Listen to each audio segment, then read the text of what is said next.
when life itself is a challenge, obviously working in government is also going to be a challenge. And like any other profession, every profession has its challenges.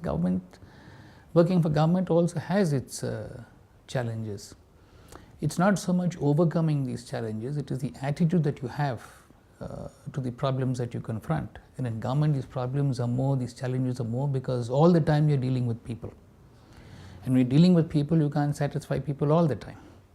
So they are bound to be disgruntled, bound to be unhappy, and create problems for you. And as I said, it's the attitude which is important.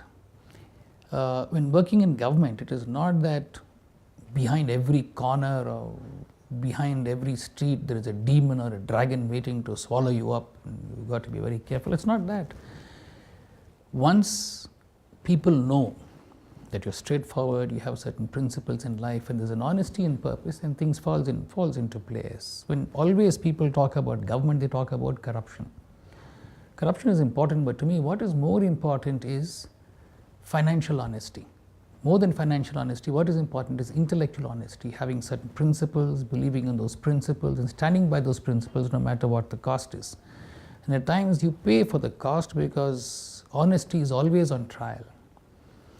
But you'll find, at least I have found, that it's just about that 1 or 2% who are disgruntled with you, whereas 95, 98% are happy with you. Once they know that you're straightforward, you're honest, there's sincerity in what you do, they respect you, your political masters, your seniors, your colleagues, your juniors, and that is what gives you the greatest satisfaction at the end of the day. And I have faced many challenges, to be frank with you. I have been accused by a section of people of every possible criminal act excepting murder and rape. That's the only two things I have not been accused of in the kind of work that I have done.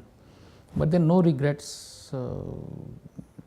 I have no issues at all, because no matter what it is, underlying all this, you have that satisfaction and peace that what you have done is right.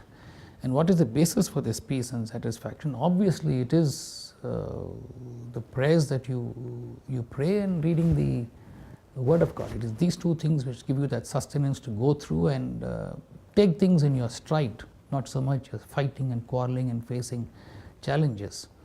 And as far as young people are concerned who want to join government service, I think that's the greatest thing you can do, because you're doing something for the development of your country. You're doing something for your own fellow citizens, and I think that's the greatest contribution you can make in life. I'm not deriding other professions, but this is a profession where you're intimately involved with people. The decisions you take impact hundreds and thousands of people, and I think this is a great way of witnessing. I just end by one incident. A very senior journalist interviewed me. She knew my work, interviewed me. At the end of the interview, she said, "You must be a Christian." I said, "I am." She said, "I can believe it from the way I've seen you function." And I think that's what gives the greatest satisfaction, not so much in trying to achieve things, but in doing what you're supposed to do.